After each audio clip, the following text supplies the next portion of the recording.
Greetings and salutations, Dota fans. Good morning, good evening, good afternoon, no matter where you are on the planet. Hope you're ready to lock in and enjoy some Dota 2 action. We're moving on to the second round of our Phase 2 Asia qualifiers here on the G-1. That means basically it's win in advance or lose and go home. Well, granted, that's kind of the case in every round, but in this particular instance, we've got the teams who won out through the initial groups making their way into the second round of our Phase 2. Of the Asia qualifier. MUFC, led by winner, going to be taking on Rattlesnake under the tutelage of LANM. MUFC enters play today fresh off a round 1 win over Cyberpink and looking to continue their run through these qualifiers under the stewardship, again, of their fan-favorite captain, winner. Since the departure of Ohio and Net in late January, MUFC has been a team surrounded by questions, equally surrounded by interest and anticipation, though, especially after FCFC and Too Good joined the team earlier this month. Now, since the squad formed in its current iteration, MUFC has enjoyed some consistent success, going 7-3 in their last 7 of 10 series. They were able to snap a 3-series skid with their win over Cyberpink earlier in Phase 2. MUFC is still playing with just their core 3+2 as they look to lock in the remaining roster slots, but if they can snag another win today, they may well be on their way to not only solidifying their new look, but the players on their team as well. Rattlesnake, the new team of old veterans, is going to be back in action. They roll into play today, fresh off a solid win over Gizmo in Round 1, Phase 2. The team is spearheaded by LANM, as mentioned, of former eHome fame. They're a crafty group of veterans who, despite having a lot of upside and a deep well of talent to draw upon, have yet to really be tested and tempered against quality teams in a tournament setting. Their single win over Gizmo has helped pique the interest of the community, but their first real challenge as a new squad will be faced today as they look to derail the momentum Winter and his MUFC squad have gained in recent weeks. So, taking a look at the early bands, Nyx Assassin Magnus taken out of play by MUFC. Not going to be seeing Bat Rider or the Lifestealer, courtesy of Rattlesnake. Rattlesnake going to go ahead and pick up Rattle Trap. That's going to be a clockwork first pick. And I'll tell you, man, watching that hero become more and more popular has really been a treat to see. Since his cogs got buffed, there were a lot of players that I spoke to, a lot of analysts and so on, who knew that hero was going to be seeing a comeback. But I don't think anyone really anticipated he'd be to this point where seeing him first picked is no longer even that big of a surprise. MUFC going to answer the clockwork pick with Lone Druid and Shadow Demon, two very strong heroes. Seeing a Lone Druid come out like this early, and especially with the Shadow Demon pickup, is usually going to indicate an offensive tri-lane is going to be on the way. Lone Druid just really excels if you can put him in a situation where he's able to solo farm a safe lane against 1 or even 2 heroes, just depending on who those heroes are. Rattlesnake with the clockwork pickup. Clockwork, another hero who really does want a solo lane. And 9 times out of 10, you're going to see him wind up, and it's a solo long sort of a hero. There are some really creative things you can do with him. They're like pairing him with a Darkseer. We saw that earlier on. In fact, it might have been Rattlesnake that did it. I want to say it was actually MUFC who did it in their first appearance here in Phase 2. And you can confound a lot of heroes. Hell, you can even beat a lot of tri-lanes with a Clockwork plus a Darkseer together running in an off lane, just because of how unbelievably annoying and spam heavy. Yep, and there we are. We're going to see the Darkseer pick up, so not a big surprise. Not saying it's a guarantee those two are going to wind up in lane, but I would not bet against it.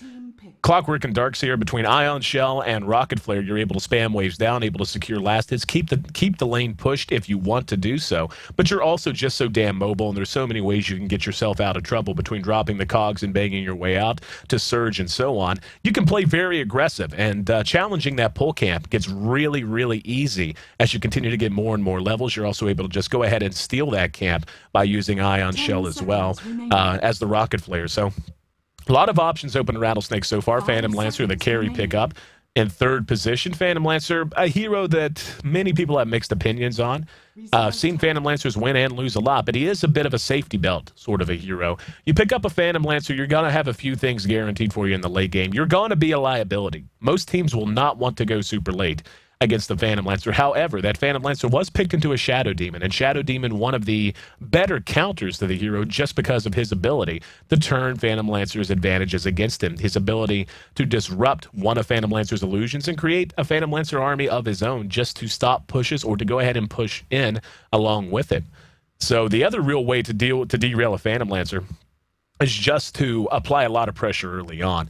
And when you see Phantom Lancers picked up in the North American and European scene, for example, that tends to be the name of the game. Teams do not like to try to go too late. They like to really try to get in his face early, start taking map control, start taking towers very early on, and just not give him the ability to farm up the 2 core items that usually define a Phantom Lancer, which are going to be Diffusal plus a Heart of Tarrasque. Now, Phantom Lancers do occasionally like to bring out a Radiance, but just to be honest, from an analyst point of view, from a broadcaster's point of view, I don't particularly like the Radiance build on Phantom Lancer anymore. We saw it last time. The last time we saw it in action was actually yesterday, and it did not work out. It ended up getting beat.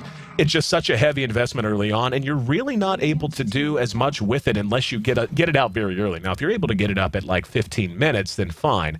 But a lot of Phantom Lancers won't even do that. They'll usually go something like their boots, usually going to be Tranquil boots, plus something like drums or even a Ring of Aquila.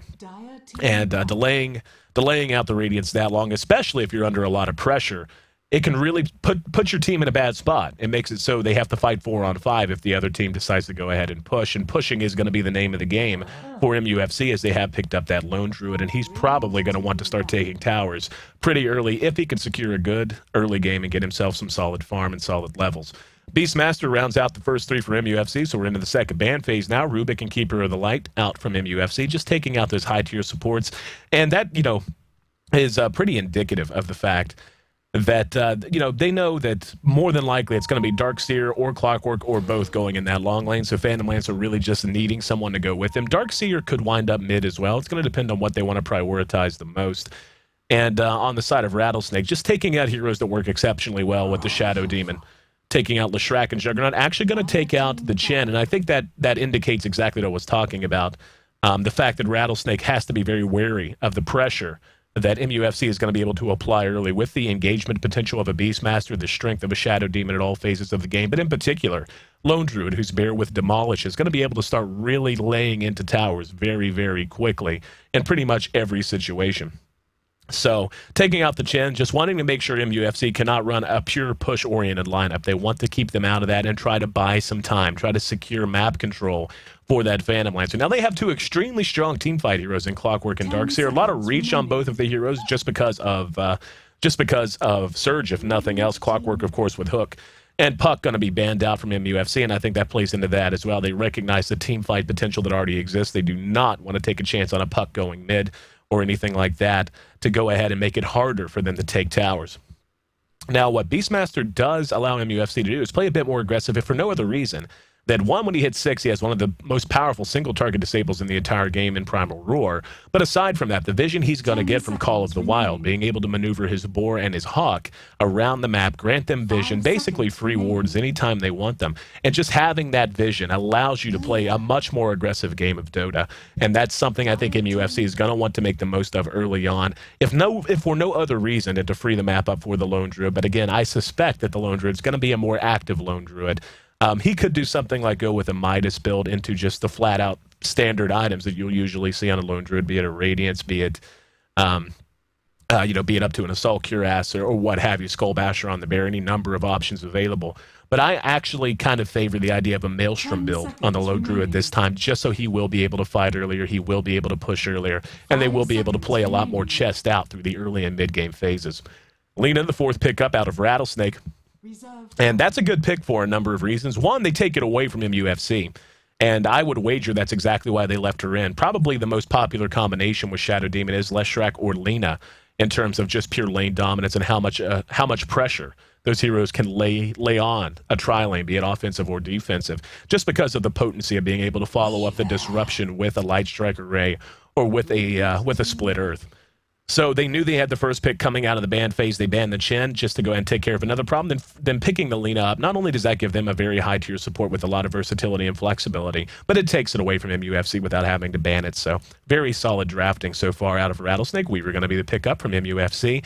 That, I mean, already they were going to have a lot of mid-game potential depending on how they decided to build that Lone Druid. But with the Weaver up now, Weaver's one of those weird heroes that, depending on his start and depending on how you play him and what you really want to prioritize with him, he can actually do a lot of damage. He's almost impossible to track down unless you have someone dedicated full-time to the job by building a Scythe of Ice or drafting someone with an extremely strong long-duration silence.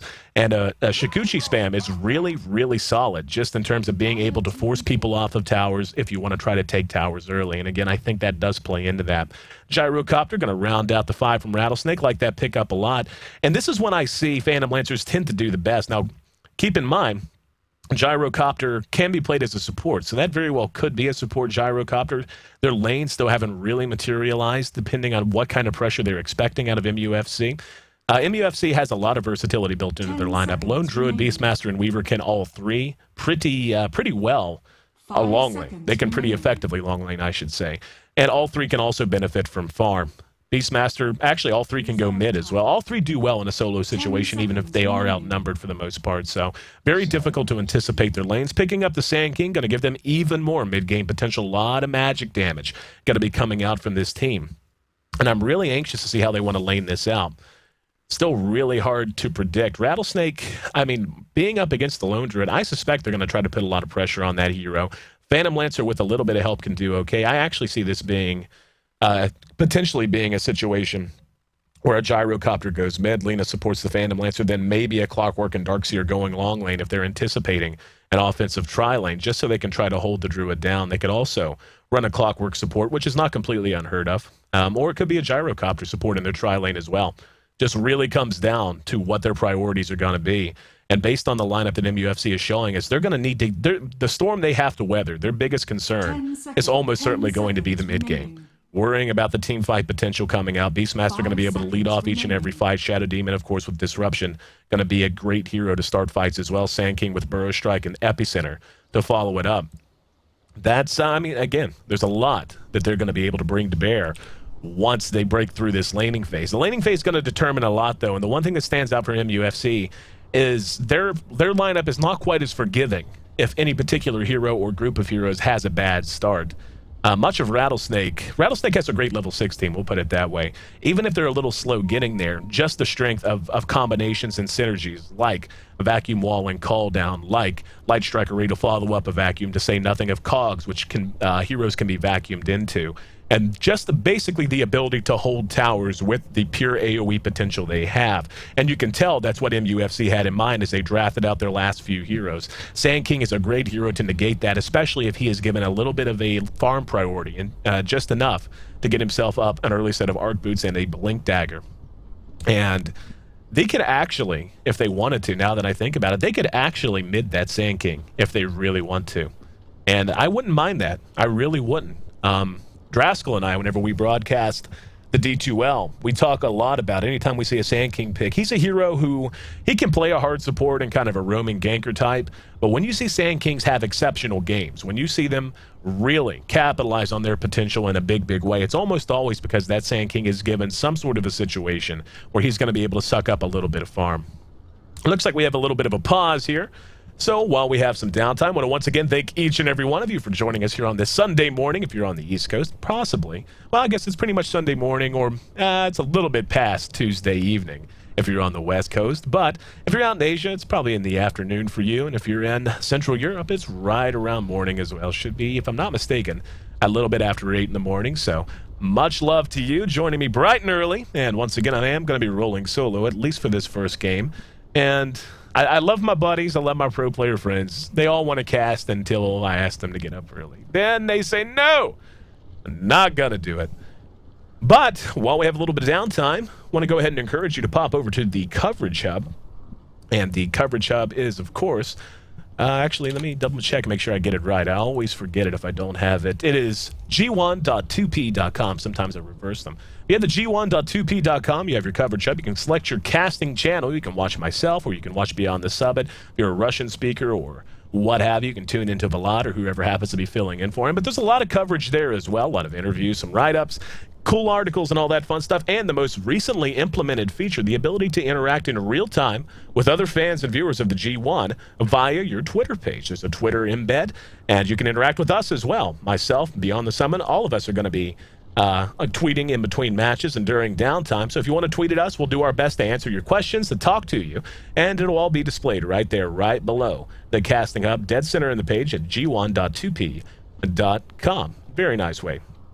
Very nice way to take your interaction and your involvement. in the G1 League to the next level.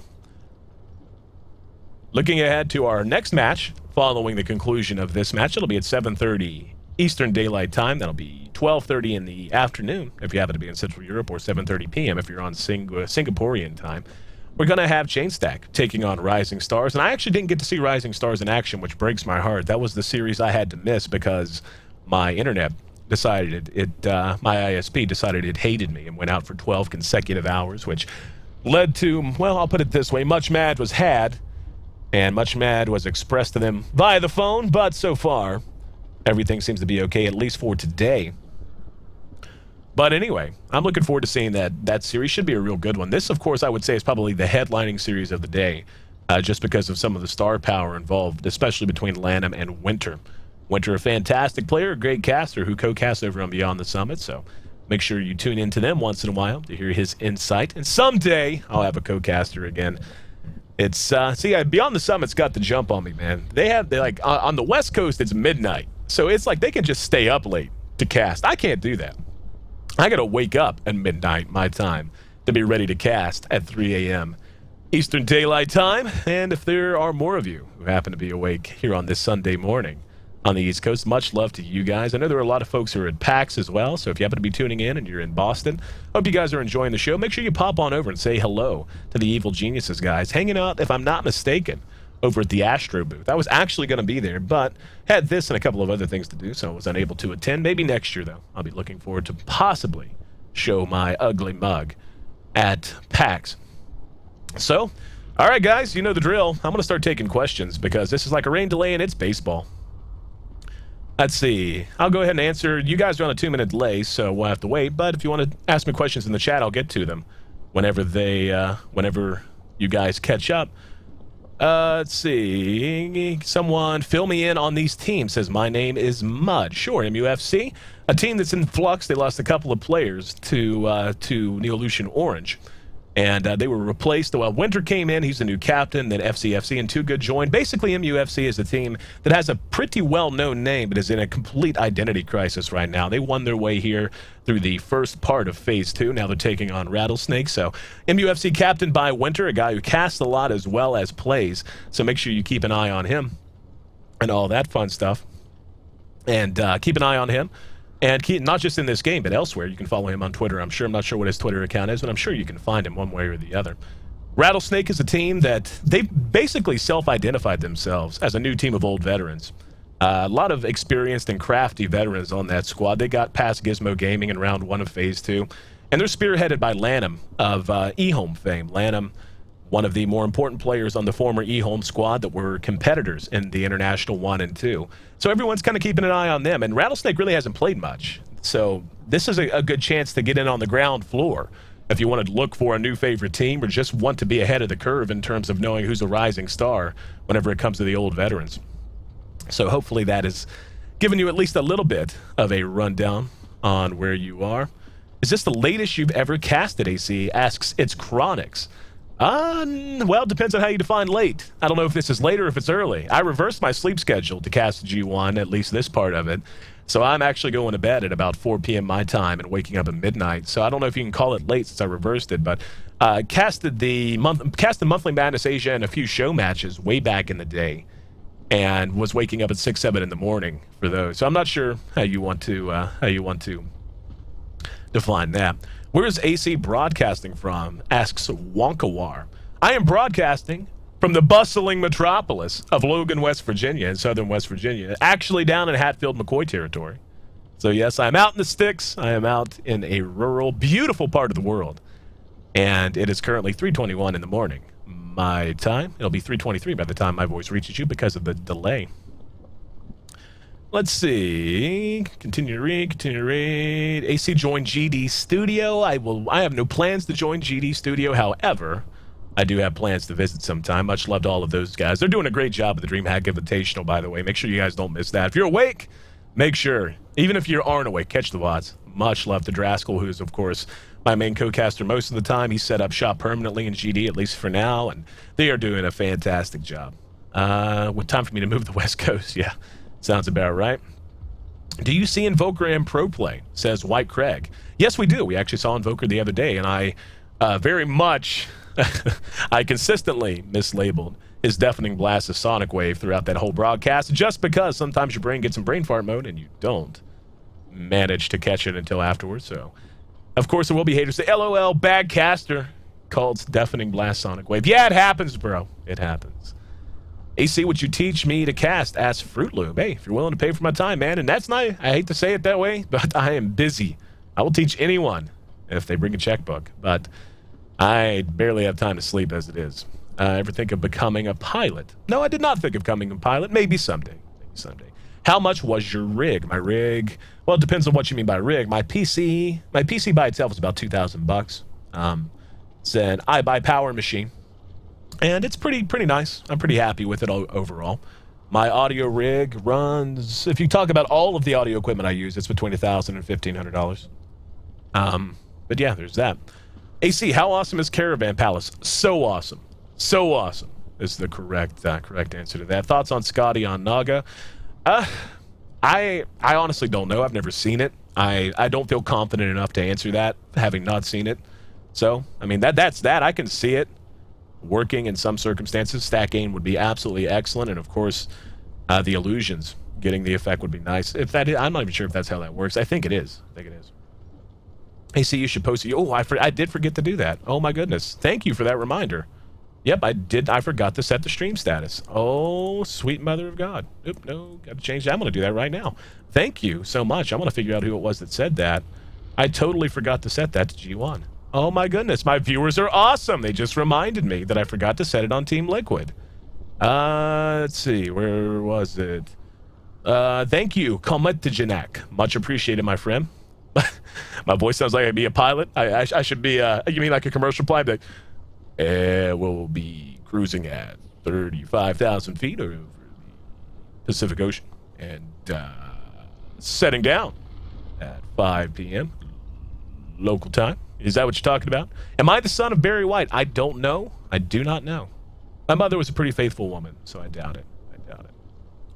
Is someone going to die if I stop talking? I would die. I absolutely hate downtime. I hate dead air. I worked in radio for a number of years, and dead air is the death of everything. Dead air. Oh, hangs up. Looks like we're catching up now. All right, we are back underway. So, thus is the end of the AC Talk Show. Welcome back to the action. We've got Rattlesnake taking on MUFC here in the G1 League Phase 2, Round 2. Winners of Group A taking on, taking on each other, I guess would be the way to say it. So, as both teams move out, looks like they're heading to different pieces of real estate. How about we take a look at who's going to be handling who? Lanham, the centerpiece of the Rattlesnake squad, going to be handling our Gyrocopter. Darkseer going to be played by Luo. Phantom Lancer will be handled by Ayesee, and Kabu playing on our Rattletrap, playing on our Clockwork Goblin, as well as Sag playing on Lena. On the other side of the river, gonna have Winter, the captain, playing our Shadow Demon, WW. And somebody actually told me, Wang Wang, I think is his name. I may be wrong. Could be Wang Wang. Pretty sure that's it, though. Wang Wang playing on our Sand King. He's a stand-in, looking to possibly earn a spot on this squad full-time. TFG will be playing our Weaver. We're gonna have our second stand-in of the day, Han Trash Player. I'll probably just be calling him Lone Druid for the entirety of this match. And Beastmaster will be played by FZ. Already see Lone Druid setting up shop here. And solo top, I don't think that's too big of a surprise to anyone. In the meantime, we've got Winter and Wang Wang. Looks like they're trying to decide where they're going to wind up depending on the pressure they're under. Kabu and Luo, both hanging around this middle lane right now. This could be a mid-Kabu. Could very easily be a mid-Kabu. And this is on the Radiant side, so their ability to mid-pull is gonna be quite high if they want to do so. And they're gonna get the bear picked off. That's actually not a bad start. Phantom Lancer got that last hit, free 100 gold going his way, and getting the bear off of summon this early on, pretty solid stuff. Can't summon the bear for another 70 seconds or so. In the meantime, Kabu has his cogs down. Beastmaster pushed back under. He's got help waiting in the wings. We do have Winter and Wang Wang rotating their way over. Now down here, we're going to have TFG engaged upon. And does he have a tango? He does. He can eat his way through here. Yeah, and make his way to safety if he wants. And there's more Rocket Barrage. City Ward is down. And Rattlesnake capitalizes on a little bit of hesitation out of our Weaver. And that was Weaver just being greedy, really. He had no reason to sit and wait for him to catch up. In the meantime, the rest of MUFC has rotated down. Shouldn't say the rest, but 2 more from MUFC. And they just got spotted by that sentry ward. So they know exactly what's coming. They've got 2 sentry wards down, so no one going to be surprised by these 2 being here. In the meantime, in mid, we can see FCFC getting up close and personal with Kabu, soaking up as much experience as he can. Not a lot Clockwork can do about that. And our lone druid being left to his own devices. And that's always a liability when you do that. It's no matter how well you're doing elsewhere, leaving a lone druid completely alone to free farm is something you don't want to do. Now, we're going to have a disruption. And that's going to be on Sag. Sag's basically just boned here. And should not get away and won't. Not sure why he thought he could be there. Even with the sentries down, I mean, they had to know after the rotation that these 3 were going to be here. The offensive trial lane potential out of these 3 is actually quite high. And I really like the decision to send Beastmaster mid as well. Especially given it is Kabu. Or the Kabu that he's up against, I should say. Beastmaster's one of those heroes that does not have to have a whole lot of items, but man, does he get good the more items he has, especially if he manages to pick himself something up like a Necro Book plus a Blink Dagger. Gives him so much push and initiation potential, makes it even harder to team fight against him, and tanks him up quite nicely. Not to mention dealing with his mana issue, so we'll be keeping an eye on how he wants to build. Now, the way the Rattlesnake's going to want to handle this tri-lane, there are really 2 options, which is you stay sucked back near your own tower as much as you can, maintain creep equilibrium, and just count on the fact that you have 2 very high damage dealing supports in Gyrocopter and Lena to help zone people out, to help zone MUFC out for the most part, or you actually have the option to just push into them quite heavily with this, because oh, very nice Light Strike Array. Will they be able to clean him up? He's going to be running. There's a sentry right there. He does manage to salve, though, and Wang Wang was waiting just in case not. They guessed wrong. They went south and unable to add another kill to the board. But what they can do, if they want to, is actually push this up under their tower. And, well, now that we see Wang Wang and Winter bailing out, that's not going to be the option they want. But if there are 3 sitting in a lane like they were for a while, you can actually just try to bone them experience-wise by shoving up under their tower and basically daring them to stand around for experience if you feel confident enough in your ability to actively engage under their tower. And that is so annoying. Basically, FCFZ is going to have his mana completely non-existent because of those cogs for quite some time. But he should still have very little problem hanging and banging in terms of last hits. He's actually behind by a bit. 9-14 in this matchup. Now down here, we're going to have TFG engaged upon. Looks like he will be able to make it back to safety. They're beginning to apply some pressure to our lone druid. Now this is the right call. Very fortuitous route. Going to force Luo out much quicker than he would have liked to under most circumstances. But I think the decision to abandon this tri-lane and just say, you know what? Why don't we just go ahead and try and shut down this lone druid? That's going to be the right answer. But lone druid, or excuse me, not try to shut down, but try to protect this lone druid, and then just get your levels up. Just work on getting experience and capitalizing on the inherent mid-game potential you're going to have to begin with. We're going to see a kill on Beastmaster, as Lanham did rotate his way over to mid. Found himself a rune and made the most of it. And so far, Rattlesnake looking pretty good. Their movement is solid. Their decision-making is solid. And this is really important for them. Their showing here today is going to determine how they're viewed for a while. I mean, obviously, if they lose, it's hard to tell when we'll see them next.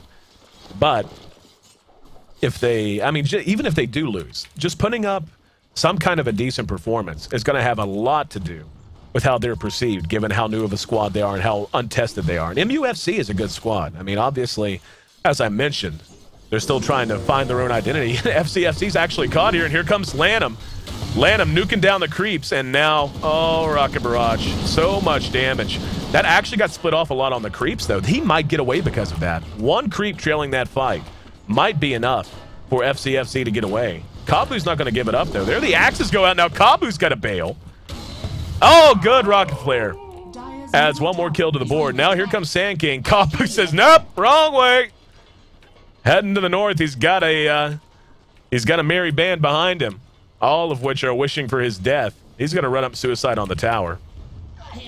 So Beastmaster gets the kill there. But they did manage to bring him down.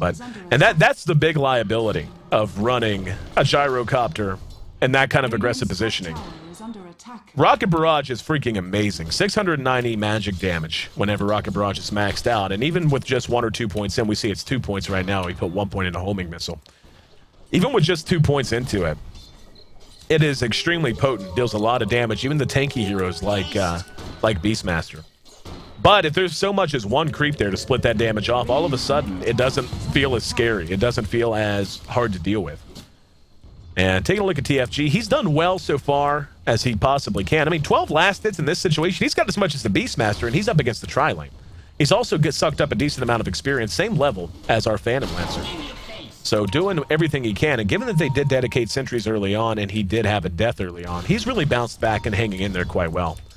Taking a look at the CS, we can already see that Lone Druid has had all the room in the world. And this is a risky proposition. They've really taken a big chance in leaving him alone. Phantom Lancer is excellent, but what I really hope Rattlesnake doesn't do, what I feel like could be a liability if they do go this direction, is picking up a Radiance on the Phantom Lancer. He's gonna have, yep, we got Luo with the bottle out, so far. But anyway, by getting that Radiance, you just open a pretty sizable window for the enemy team to capitalize on mid-game potential. And that's really easy for a Lone Druid to look at that situation and go, you know what, I've had excellent farms so far. I'm going to rush a Radiance. Mine will probably come out faster than you just because of how well I've farmed. And then I'll go straight for a Maelstrom, and then it'll be on you to defend before you get up any sort of a health-based item. So a Bracer on the way for Ayesee. Usually that's going to indicate, yeah, he should just run over, pick up his mantle now, and he will. Or Robe of the Magi, rather. And here in mid, we're going to have Kabu disrupted. They should be able to pick him off here. Burrow Strike is actually going to be more than enough, so they do manage to pick him off. MUFC applying pressure where they can. In the meantime, this bottom tower being pressured by Rattlesnake. TFG holding to do as much as he can, throwing out what auto attacks he can. Uses his ulti to erase that damage. And now going to pursue out under cover of Shikuchi. And Ayesee left alone with nothing to take those tower shots for him. In the meantime, though, our Lone Druid has taken his first tower. He's got 2,000 gold roughly in the bank. And he honestly has a chance to have a Radiance up at a pretty absurd time if he keeps farming well. So we'll keep an eye on it. He may go Midas as well. I feel like Midas might be a bit of a risky proposition. Just because going toe-to-toe super late with a Phantom Lancer is always a little risky. And Midas would basically just dictate that he is playing 100% for the late game. We'll keep an eye on his inventory. As it stands, though, we are approaching 9 minutes into this game. 6 kills are on the board. And the gold and experience very close. Right around 500 each, moving in direction of Rattlesnake. But even at this stage of the game, that's very negligible. Very, very negligible. Now, what I think is going to begin to happen is we're going to start to see MUFC break down their laning phase. And we can already see Weaver rotating his way up to mid from bottom lane, and Wang gonna go ahead and do, and this is real important for any Sand King player, is finding at least some little opening where you can soak up some solo experience and get some last hits. Get yourself the arc boots you really want, you really need. He's not far from them at all. If that is the direction he wants to go, I would imagine it will be. He'll have those very soon, and yeah, this is kind of what I expected. MUFC now smoked up and moving once again. The Lone Druid having no problem farming all by his lonesome. He may end up going something like phase boots on the bear before he does anything else, just for some stability, just for the ability to teamfight early if he really wants to.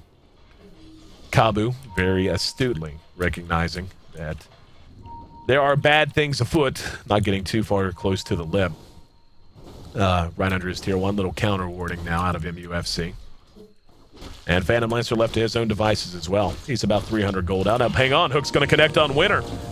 And there's that reach I was talking about, the reach of a Clockwork Goblin. Roar gonna lock him down. Here comes the call down. The Burrow Strike to follow it up, though. Lanham laying the damage, and great vacuum pulled them all together. A gigantic turnaround. Kabu looked dead to rights, but the movement, the teamfight potential, the mid-game potential I was harping on shows itself just past 10 minutes into this game. RS opens things up, looking to take themselves yet another tower. This tier 1 down to about half health. But yeah, everything we saw there, I touched on during the draft, and that's why I really liked their draft. The fact that they have a lineup so well geared to basically fighting by themselves while they leave Phantom Lancer to do his own thing. So long as Phantom Lancer's ready to fight earlier rather than later. Now, Drums I don't mind a bit. What I do not want to see, what I would really worry if we saw, is if he decided to go ahead and start banking up for a Radiance now, which we actually saw the other day. Tranquil Boots Drums and then a Radiance, which delayed the Diffusal in the heart and just completely negated Phantom Lancer's potential in the mid game. He did okay in the late game, but by that time, a set of racks was already down, and they were basically fighting within their own base over and over again. But we do have a disconnect. That's going to be Sag. Disconnected for the moment. Hopefully he'll be back sooner rather than later. We can take a look at the Golden Experience graphs and see that's a sharp arc upwards, and that'll happen whenever you take a big four-kill turnaround in mid and then roll that up into a team fight win. Taking a look at the items while we have a bit of downtime. Luo on his way to a mech. He already has the buckler plus the headdress put together. Has the latest tier 2 boots for the moment. Ayesee, as we had discussed, going Drums first, now looking for his next big item. Would seem that Kabu is, yeah, he's not going to seem it. He has his treads done, so just slowly getting himself scaled well into the later stages of the early game, going to allow him to toggle for a little extra mana, not to mention the inherent tankiness that comes from having them set to strength. And our Lina, poor as usual. Most Linas, unfortunately, are poor. Taking a look at MUFC's items, we can see Winter. He's hanging out at the Po' Boy house, too. Wang Wang did finish his arc boost, so going to be able to begin saving up for his Blink Dagger now. TFG is going for what I would just say is a pure sustain kind of an approach to Weaver, which means, and I kind of touched on this, where you can farm him and look to just build him as a pure right-click carry, or you can rely on him in mid-game team fights just because of the inherent survivability he's going to have because of his ultimate and because of Shikuchi. He's got a Bassi plus Tranks that Bassi on the way to a Ring of Aquila, almost no doubt. And still keeping an eye on the Lone Druid to see what he's going to put together. I'm beginning to suspect it's going to be a Radiance. Yeah, I mean, he's going to have his Relic up at about 600 gold. He should be on par for a Radiance to be done around, say, 15 to 18 minutes. And if you can get it out that early, I don't mind it a bit. Especially given how much team fight you have at your disposal. We just saw how devastating this combination out of MUFC can be when they put it together. The vacuum was Rattlesnake rather. The vacuum into the call down. Not to mention, oh, hang on, we're gonna have the Lone Druid engaged upon Kabu's there. Luo ready to follow that up. And that's the big problem with going for something like a Radiance build, banking up that much gold towards it. We can see, I mean, just taking the Lone Druid off the map for that time, that's a big 400, 500 gold swing there. Winter's now going to move down, going to disrupt Phantom Lancer's illusion. And off goes the dust. No real Phantom Lancer there to speak of. In the meantime, Rattlesnake going to go ahead and take the tier 1. But MUFC, that's kind of what I was driving at. They've got a lot of mid-game potential in their heroes, but they've got to put it together and be ready to fight Rattlesnake. Because Rattlesnake is off to such a good start, and again, the synergy that these 4 heroes right here have by themselves, completely in a vacuum, don't even need the Phantom Lancer. The synergy that these 4 heroes have, we saw as they just melted down the entirety of MUFC in mid. So if MUFC doesn't start to do a little bit of pressure, applying a little bit of pressure of their own, Rattlesnake's very quickly just going to take complete map control. They're very quickly going to force MUFC into a defensive posture. And that's not a situation they can really afford to be in right now. You don't want to allow that to happen, especially after you've had your Lone Druid picked off. He's back up and running. Down here at bottom, we see MUFC is looking to get a kill on this Phantom Lancer. Dust in the inventory of FCFC. There's a sentry down as well. And the invis, here we go. There's the roar. There's the axes. They should be able to get him no problem. Soul Catcher's there, but there's the vacuum. They're going to turn it around. Mech got him back up and fighting, and now they're going to pursue out. Laguna Blade comes from the hubcaps. What a hook! Kabu slinging it from the tier 1 connects. Another gigantic turnaround. And MUFC is getting absolutely dominated. Luo adding a couple of kills to his total. 11-3. And they may look to take a tier 2 off of this. MUFC, again, they just never have everyone there. They never have everyone there. Rattlesnake, on the other hand, quick to pull the trigger on movement. Quick to react at the quickest sign of trouble. That's twice now. They've taken gigantic wins just by reacting and being there for their teammates. And Rattlesnake they've just got a great lineup. And it's one thing to pick a good lineup. I mean, yeah, you can look at them, and at this level, everyone's going to pick a good lineup, okay? I mean, for the most part. You'll have some crazy drafts once in a while. But they are executing it and capitalizing on every advantage this lineup has granted them. And MUFC picked a lineup that should be playing aggressive, that should be doing what Rattlesnake's is, but they're now so far behind. They've lost so much map control. Only one tower's down at this point on the side of Rattlesnake, and it's that tier 1 top. So not even one that, compared to the others, is as important in terms of map control. They found themselves with the lineup now, MUFC has, that wants to play aggressive and should play aggressive, but can't, or at least can't do so comfortably without risking these big turnarounds. The gold now up near 7,500 in advantage. For Rattlesnake, 5,000 experience, the advantage for Rattlesnake at this stage. We're just approaching 15 minutes now. Taking a look at the last hits, Lone Druid still tops on the board, so they've got that going for them. At the very least, they have freed up our stand-in here, and he is going to be getting that Radiance. The Relic is complete. He's got 500 extra gold, so not super far out, so long as he stays on pace. Taking a look at the net worth, he's on top of the net worth right now. Phantom Lancer, though. 700 gold in the bank. Don't think he has anything in his stash. So looking to get up his next big item. Right now, I would be really surprised if Rattlesnake didn't just go ahead and build a mid-game team fight sort of a Phantom Lancer. Get up one Blade of Alacrity next. Get going towards that Diffusal. Get that Diffusal up. And at that point, you can just engage and play almost back away from the rest of the squad as they fight. He's got 1,000 gold in his inventory now. He's going to hang on to it, at least for a bit. Rocket Flare spots out the entirety of MUFC. In the meantime, TFG laying into the tier 1 bottom. And if we take a look at Weaver, I mean, Weaver's going to end up being a very important hero the longer this game goes. Luo's going to be there forcing the Shikuchi. And there's the Courier, but no way to pursue that out. MUFC's already in a position where they're having to run defensively as 5. And this isn't where you want to be at 16 minutes into this game. Running as 5 offensively, running as 5 aggressively is where they want to be. But when you're having to stick together very closely as 4 and as 5 on your own side of the map for fear of being engaged upon, it hurts your experience, it tends to hurt your farm, and it certainly hurts your map control. They've lost all tier 1s now. And now Kabu's going to be there. He throws down the sentry, but no follow-up. So Weaver actually is going to be pursued, and he's going to be cogged in. They just have no... There he goes. He finally shows back up. There's the Light Strike Array and the Laguna Blade. Weaver just got busted.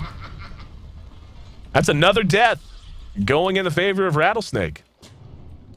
And now, looking to counter ward. Should have no problem doing so.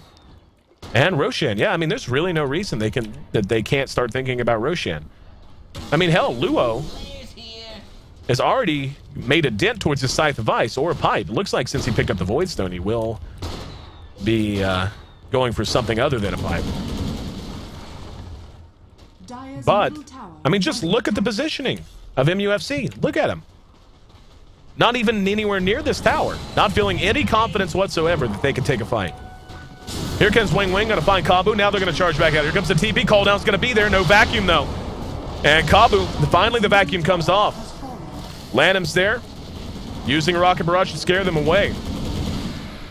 And finally they're able to get a semi-win, and Luo's actually going to eat a pretty bad route. Now, though, TFG's in trouble, has the Shikuchi away.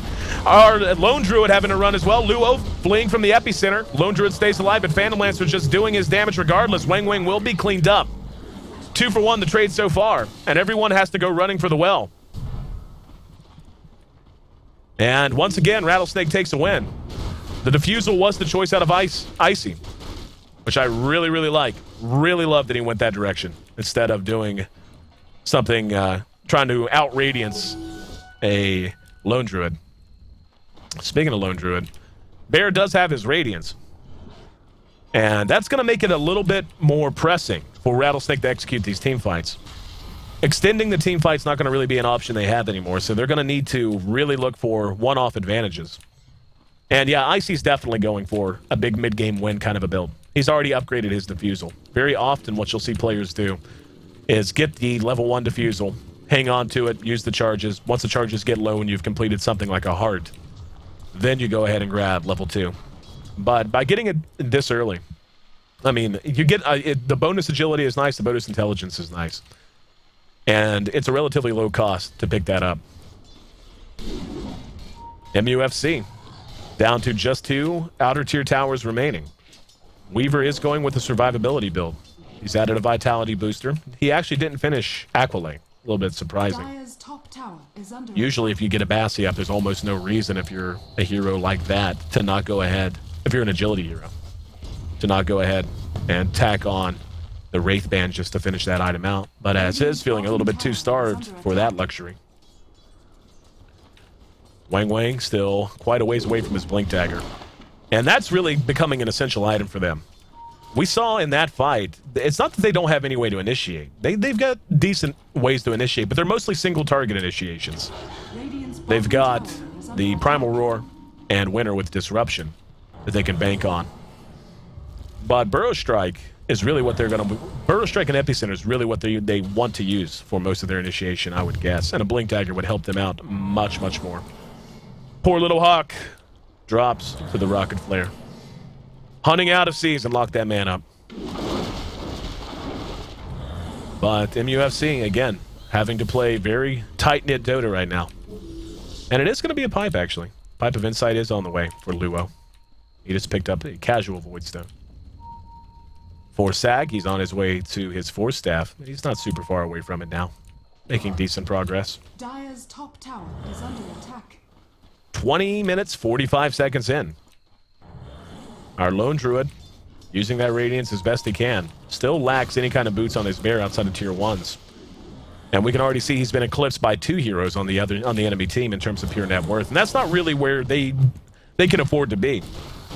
They started out trying to apply pressure to this guy right here. It didn't work out, so they rotated over and safely got some experience and some level or some gold for their supports by just allowing them to defensively tri-lane the lone druid.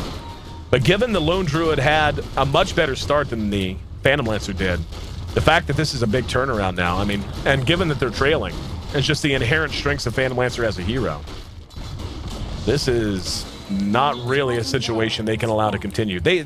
Right now they're playing defensive, but if they're just going to give up their tier 3 or their tier 2s, they may as well just call it. Because they're losing tier 2s and losing more map control is not going to save them. They need to be getting out on the map a little bit more. They need to be laying the pressure on and trying to find a pick and push that will maybe free up something like a Roshan to get them back in this game. Finally, another tower. That's only the second tower that MUFC has been able to take to this point. So they are definitely struggling. Wang Wang just about does have his Blink Dagger, about 500 gold away from it now. FC picked up a gem to go with his treads. And given he was doing okay for the most part in mid, he's even a little anemic right now, sitting down near the bottom. And you can just look at the net worth. The bottom 4 are all on MUFC. That's just problematic. And Draskell and I very often talk about when you look at big wins, hold that thought. And yep, good hook. There go the cogs, and here comes the rest of Rattlesnake. This is not something you can have happen. He's down again. He's still relatively poor. Gonna hurt his net worth potential even more. Gonna hurt his GPM even more. Levels, we can see 3 of the top 4 all belong now to Rattlesnake. And they are just absolutely rolling in every phase of the game, basically. The GPM for the top 5 belong to Rattlesnake. In the meantime, they do manage to take another tier 1, so the tier 1's finally cleared out, but they're going to end up trading away their 1 remaining tier 2 to have made that happen. But be honest, that tower was lost the moment the lone druid died. There was no way they could try to contend that once the druid was down. Wang Wang with his Blink Dagger now complete. Winner clutching his 1 prize possession, his one gift, is Sage's Mask. In other words, I'm saying he's poor. He comes from a bad background. His mother did not take care of him well. Not the player, but in this case, his Shadow Demon. He has shoes that are too small. His clothes don't fit. He's poor. Phantom Lancer with 4,300 gold in the bank. I mean, I'm really shocked at how convincingly Rattlesnake has blown this game open. And Lanham, one of my favorite players, I had the pleasure of casting his famous breakout Tiny game, which really I think should go down in history because that was the debut of the idea of the pure carry Tiny, really. I mean, it had been seen before, but on a stage that big and to have success. So I casted that game, and since then I've been a Lanham fan. MUFC is just such a talented squad. They really are good. And they have made some good plays this game. But their lineup just has not seen its potential come to fruition whatsoever. Very little of what they needed to set out to do has been accomplished. And that's owed both to a little bit of timidity in their play style, I think. A little bit of indecisiveness as to their lanes. Winter and Wang Wang got behind early, shifting around without a real goal. This I love, though. I absolutely love. If they don't get busted. If they get busted, it could be GG. Oh, they're going to run. No, they are going to check. And they're going to be spotted out. Here we go. There's the disruption, and there's the hook. The hook goes in. Kabu's got FCFC. Epicenter whiffs on absolutely everything. What the hell was Wang Wang doing? In the meantime, the rest of the team should be cleaned up, will be cleaned up. Rattlesnake going 3-0, 4-0, make it 5-0 if they can track down the Druid. Dire's bottom tower is under attack. I'm going to guess the Rocket Flare kept that Sand King from blinking. The absolute failure of MUFC to execute this game and the extremely solid play out of Rattlesnake. Looks like this game might be coming to a close soon. They're going to get an Aegis. They're going to end up putting that on the Darkseer, actually. It's a little surprising. Darkseer with his pipe and his mech done. Has an Aegis. Lanham added the Shadow Blade quite some time ago. Phantom Lancer now with a Heart of Tarask complete. And I'm really it's that moment where I'm going to go back to the gold graph. Let's see. Let's take a look at the damage, shall we? Eek. 15,000 gold in favor of Rattlesnake right now. 15,000 experience in favor of Rattlesnake. And at this point, like, MUFC just doesn't even... Their lineup's not bad. I mean, and they still have the Shadow Demon to fall back on. Beastmaster with his Roar, he has added an Ogre Club, so we'll see if he's going to be going for an Ag or a BKB. I'd really favor Ag for him right now, just to make sure he has that ready to roll anytime they need it. Has his Roar ready to roll, I should say. It's a lot of R's. Roll 'em R's. But back to TFG. Slowly putting together his inventory. He's added a Yasha now to go with that Vitality Booster. Casual Vitality Booster, I don't mind a bit on a hero like a Weaver. Gives you a little bit more survivability for a relatively low cost. You can build it into a variety of items later on if you really want to. And then you can just do stuff like go Yasha. And we'll see what he wants to do with his Yasha. Would imagine it'll be a Manta style. But for now, Phantom Lancer, the Cancer Lancer, has metastasized. And is beginning to just rule this game. He's at 14,000 net worth, followed closely by his teammate, the Darkseer, at about 11,600. And that poor Lone Druid. And this is, again, this is why I'm just more and more, and I say this in almost every broadcast I see it, on Phantom Lancer and on Lone Druid in particular.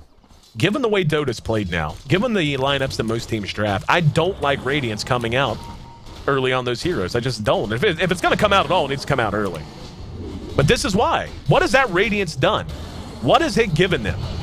Compare it to, say, a Maelstrom in a lot of these fights. And especially now that they're going to be trying to guard their tier 3.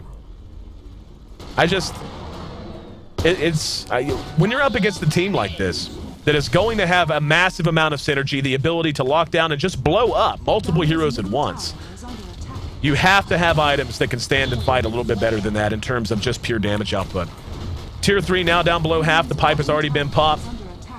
And they're going to be able to mech here and just fall back if they want. No, they're just going to hang. And UFC not even challenging this so far. If you're not going to challenge your racks, you may as well just GG. I mean, I'm sure they'll come out and fight here in a minute. Yeah, here they come now. There's a disruption on one of the illusions. Try to get an army of his own going. Homing missile connects on the poor Panda, who takes a seat. Rattlesnake playing this very slow, very methodical. Or rocket spam. And there's a root on the illusion. Homing missile connects on the barrel once again. That bear taking a lot of abuse so far. And the slow siege continues. MUFC needs a win here. This is their last stand, basically. They lose this Rax, the game's over. And pipe off, cooldown, back up again. They strung it out a little bit too long. Mech's going to be ready to go whenever they want. Cogs are down just preemptively now. We're going to see the glyph come out, and there's a root on Ayesee. They can do something with that. Ayesee locked down. Can they follow it up? He's just so damn tanky. Love the build he went. Love the fact that he went straight defusal hard after the drums. So much mana, so much health. His ability to sustain in these fights, to regen his health just by falling back off the steps, tremendous. And the Rax now down. Yeah, both Rax are about to drop here. And down goes one. Now here comes the Burrow Strike. Oh, the hook comes in, though. He manages to get the Druid. They're going to try to follow it up. Light Striker Raid. Now, oh, what a great vacuum! Right into the call down on top of the wall. Disruption buys a little bit of time, but not nearly enough. Two are down. Two of the most important, the Shadow Demon and the Lone Druid. And that's going to be our GG, but hey, still pursuing out the kills. GG's come out. Winner finds his G key. What a performance out of Rattlesnake. In a game like this, it's tough to say who came in the favorite, but I think you had to give it to MUFC if you were a betting man, just because their players, their Dame, they're a little bit more experienced on the whole. But for the most part, Rattlesnake, a team that you knew you couldn't sleep on. And Winter and squad did not sleep on them. They just fell over to them, basically. Fantastic game out of Rattlesnake. They took a little bit of early advantage and rolled it up into a 30-minute win, 22-4. The final kill score as the GGs were typed. And MUFC, up against the new team of old veterans, finds themselves one game away from elimination. Gonna have to try and turn it around in a hurry. Rattlesnake, though, looking to get their first big win as a team under their belt and extend their life here in the G-1 Champions League. I'm Ayesee. This is on One More Game TV2. Stick with us. Game 2 of this best of 3 coming up next.